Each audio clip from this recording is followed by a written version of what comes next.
Apa yang disampaikan Prabowo itu tidak salah. Demokrasi kita untuk sementara waktu ini memang melelahkan, costly, dan tersedia banyak ruang untuk perbaikan. Persoalannya adalah apakah Prabowo bagian dari masalah, ya? Apakah dia bagian dari penyelesaian masalah. Nah, kalau dia is part of the problem, maka apa yang dikatakannya itu tidak akan bernilai kebaikan bagi demokrasi ke depan. Tapi kalau dia bagian dari pemecahan masalah, maka akan ada nilainya ke depan. Apa makna tersirat dari kesaksian Prabowo Subianto tentang pelaksanaan demokrasi di tanah air? Benarkah keluhan Prabowo menjadi sinyal untuk mengubah sistem demokrasi di Indonesia? Prabowo dan masa depan demokrasi.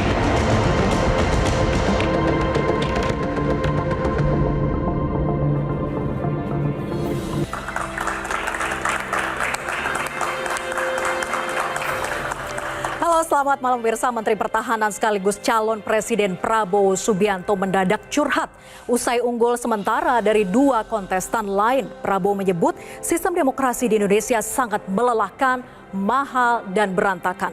Prabowo juga menyebut tidak puas dengan demokrasi yang sedang berjalan.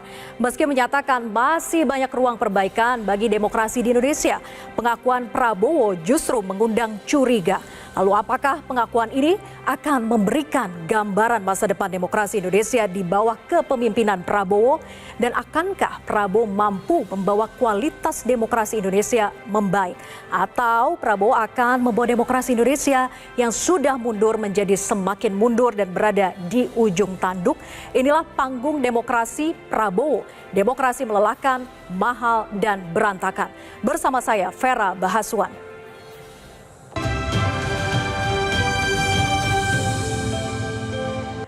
Dan pemirsa, untuk mengulasnya telah hadir di studio juru bicara Prabowo Subianto Dhanil Anzar Simanjuntak dan juga pengamat politik Igor Dirgantara. Kemudian hadir pula pakar hukum tata negara Ferry Amsari, dan melalui sambungan Zoom nanti juga akan bergabung ada pegiat HAM dan demokrasi sekaligus pendiri Lokataru Haris Azhar, dan juga telah hadir di tengah kita semua mahasiswa dari Universitas Mercu Buana Jakarta. Selamat malam semuanya. Terima kasih semuanya sudah hadir. Dan sebelum kita mulai diskusi, saya akan putarkan terlebih dahulu pernyataan dari Prabowo Subianto berikut ini.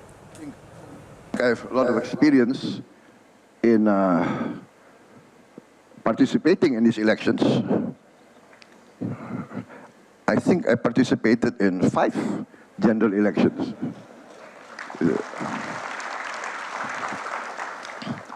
And let me testify that democracy is really very, very tiring. Democracy is very, very messy. Democracy is very, very costly. And we are still not satisfied with our democracy. There is a lot of room for improvement. Oke, kita mulai dari Bang Dhanil dulu. Bang Dhanil, dari pernyataan Pak Prabowo tadi gitu ya, sebagai salah satu kontestan di pemilu 2024, Pak Prabowo menyatakan bahwa demokrasi ini melelahkan, berantakan, dan juga mahal. Sebenarnya yang di mana yang dimaksud bagian dari melelahkan dan berantakan ini? Pak Prabowo dalam setiap momentum diskursus yang terbuka seperti itu pasti selalu memaparkan baik itu keunggulan demokrasi Indonesia, kemudian kelemahan demokrasi Indonesia. Keunggulannya tentu kita salah satu negara demokrasi terbesar di dunia pada saat ini, kemudian tingkat partisipasi publiknya juga tinggi sekali, kemudian di tengah keberagaman masyarakatnya kita masih bisa menjaga demokrasi kita tetap kondusif, kemudian pemilu kita aman dan sebagainya. Banyak sekali kelebihan demokrasi Indonesia yang harus terus kita rawat. Namun tadi disebutkan Pak Prabowo memang banyak sekali ruang perbaikan yang harus kita lakukan ke depan. Misalnya salah satunya tadi demokrasi kita itu memang melelahkan. Artinya prosesnya itu melelahkan. Kita butuh diskursus, berkumpul para akademisi, para cerdik pandai, kemudian para politisi untuk bicara bagaimana demokrasi kita yang bisa lebih baik, tidak melelahkan dalam konteks tertentu dalam tanda kutip. Kemudian yang kedua, costly, memang mahal. Saya ingat sekali. Apakah karena sudah mengeluarkan ratusan miliar tiap kali baru pemilu? beberapa minggu yang lalu setelah Pilpres, Pak Prabowo ngomong ke saya, untung Anda enggak nyalek, Daniel. Kenapa? Karena banyak caleg-caleg di bawah itu laporan ke kita, satu caleg DPR RI itu bisa habis sampai 30 miliar, Mbak. Beberapa caleg di beberapa daerah bisa habis 30 miliar, ada yang habis 20 miliar, itu costly. Sangat mahal, dan itu tentu hampir semua peneliti-peneliti yang bicara tentang money politik dan macam-macam itu memberikan kritik tertentu buat kita. Oleh sebab itulah beberapa kali Pak Prabowo selalu bicara bagaimana caranya mendorong demokrasi yang ekonomis, efisien, dan menghindari money politik. Salah satunya tentu adalah pembiayaan terhadap partai politik seperti beberapa negara maju yang lainnya, dengan konsekuensi kita memberikan pengawasan dan punishment yang ketat terhadap partai politik. Kita harus dorong itu supaya kemudian menekan money politik itu bisa dilakukan. Kemudian yang ketiga itu kan karena kompleksitas yang tinggi tadi, kemudian costly, ya tentu dampaknya ada kekurangan, agak berantakan dan sebagainya. Nah, itu semua disampaikan Pak Prabowo di tengah keunggulan demokrasi kita, kelebihan demokrasi kita. Tapi pasti poin melelahkannya itu hanya dalam konteks pemilunya saja, ataukah secara menyeluruh demokrasi sistem ketatanegaraan-nya? Tadi kalau di Pak Prabowo bicara di forum forum Bank Mandiri tersebut, jelas Pak Prabowo sedang bicara dalam konteks pemilu. Ya, jadi Pak Prabowo sudah 5 kali ikut pemilu, bahkan uniknya Pak Prabowo otoritatif bicara hal tersebut, Mbak. Kenapa? Karena beliau bisa melihat dari sudut pandang partai politik, karena beliau adalah ketua umum partai politik. Kemudian di sisi lain beliau sebagai calon presiden, sehingga beliau bisa merasakan bagaimana kompleksitas costly-nya pemilu kita, baik dari sisi capres maupun dari sisi caleg maupun partai politik. Dan kita juga mengundang untuk Bapak Muhammad Isnur. Silahkan untuk menempati posisi. Terima kasih sudah hadir Bapak Muhammad Isnur dari YLBHI ya. Nah, saya ingin lanjut ke Bang Ferry dulu. Bang Ferry, bagaimana tafsiran Anda soal pernyataan Pak Prabowo demokrasi yang melelahkan, berantakan dan juga costly? Ya, kecapean, merasakan betapa susahnya pemilu kita dan membebankan tidak sekedar fisik dan tenaga, tetapi juga mungkin biaya. Tapi harus diingat bahwa demokrasi kita yang costly itu, serta tiring ya kata beliau, itu karena lemahnya komitmen, baik oleh partai politik dan penyelenggara pemilu itu sendiri. Perlu diketahui penyelenggara pemilu kita itu membuang-buang ya, mungkin bahasa yang lebih tepat, membazirkan anggaran tiap bulannya dengan rapat-rapat yang tidak perlu. Dan itu mengundang seluruh penyelenggara dari daerah ke Jakarta untuk sekedar membahas hal yang sebenarnya bisa dibahas melalui Zoom meeting misalnya.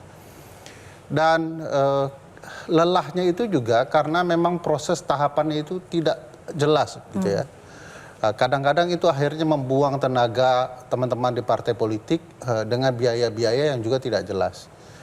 Belum lagi kita ketahui bahwa pengaturan dalam berbagai proses itu selalu telat gitu ya. Akhirnya orang mempersiapkan mendadak, beban biayanya juga mendadak, sehingga tidak ada persiapan matang dari peserta karena ulah penyelenggara. Dan harus diketahui juga bahwa kelelahan proses ini juga diakibatkan tidak berkomitmennya partai politik. Tadi Mas Daniel menyebutkan soal itu, peran partai politik.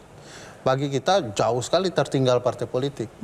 Partai politik tidak membangun demokrasi internalnya, sehingga proses kandidasi ujuk-ujukan, dan akhirnya orang yang paling punya banyak modal bisa menjadi kandidat. Tadi dicontohkan bahwa pemilu itu saja ada satu orang yang mengeluarkan dana 30M Wah, luar biasa besar sekali kalau dihitung seluruh skala nasional. Belum lagi kalau kita lihat bahwa seluruh beban itu nanti akan berujung kepada kebijakan negara. Jadi kerugiannya double nih.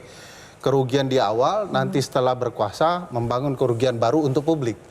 Nah, ini yang menurut saya juga jauh lebih berbahaya. Bahkan kalau kita ingat teman-teman partai politik itu sudah dibiayai, Mas Daniel. Mereka sudah didanai dan tahun kemarin itu berkali lipat ya. Tidak hanya sekedar berbasis kepada kebutuhan internal partai, juga ada ruang-ruang tertentu yang dibuka untuk partai mendapatkan dana tambahan. Dan awalnya kami masyarakat sipil tidak support dana untuk partai politik ditambah, gitu ya. Tapi kemudian kami sadar bahwa lebih baik partai dibiayai negara daripada dibiayai cukong. Problematikanya adalah teman-teman partai politik tidak mau terbuka. Teman-teman ICW itu menang berkali-kali untuk keterbukaan informasi penggunaan anggaran partai politik. Tapi tidak ada satupun partai yang berupaya mematuhi upaya untuk membuka laporan keuangannya. Jadi sampai sejauh ini anggaran untuk partai politik bertambah, gitu ya. Ada upaya supaya partai lebih demokratis dan dekat dengan publik, tetapi keinginan membuka uang yang dari negara itu tidak ada. Khawatirnya kalau kita tambah lagi untuk partai politik yang kemarin saja belum selesai, nanti ke depan juga tambah lebih parah. Dan akhirnya tetap costly, begitu ya, tetap melelahkan, tetap messy, begitu ya, karena segala sesuatu yang dikeluarkan itu gagal karena penyelenggara sudah tidak lagi mandiri. Contoh misalnya Sirekap, kita mengeluarkan dana miliaran untuk Sirekap yang ujung-ujungnya kacau juga, gitu ya. Oke, saya lempar ini ke Bang Igor ya. Bang Igor, Anda setuju tadi yang disampaikan oleh Bang Ferry? Oh enggak. Pendapat Bang Ferry saya hargai ya, dia kan akademisi, kritisi dan sebagainya ya. Tetapi justru di situ persoalannya Bang Ferry. Kita membutuhkan kepemimpinan yang kuat, tegas ya, dan dipilih oleh rakyat melalui pemilu, setia kepada jalur demokrasi untuk mengembalikan demokrasi itu kepada rakyat, bukan kepada pemilik modal. Dan itu menurut saya sudah diputuskan oleh rakyat di pemilu 14 Februari kemarin. Jadi rakyat juga melihat ini adalah misalnya yang memenangkan pemilu itu ya, kita memang masih quick count ya, nanti sebentar lagi KPU akan mengumumkan real count. Jadi di situ poinnya. Saya setuju dengan Bang Ferry, tetapi saya menolak ketika Bang Ferry misalnya mengilustrasikan beberapa hal sehingga lupa bahwa pemilu 2024 ini ya rakyat sudah memilih ya calon presiden dan wakil presiden yang tegas ya, tidak lagi populis dulu mungkin di eranya Pak Jokowi, sekarang tegas dan berdaulat penuh. Ya, dia ketua umum partai karena tradisi politik kita, ya semua presiden itu dari kader partai politik, Mbak Vera. Ya, jadi justru kepemimpinan Prabowo Gibran yang terpilih ya, bukan saya aja yang milih ya, masyarakat memilih, publik memilih, itu justru akan bisa mengembalikan demokrasi ke tangan rakyat, bukan ke pemilik modal, begitu Mbak Vera.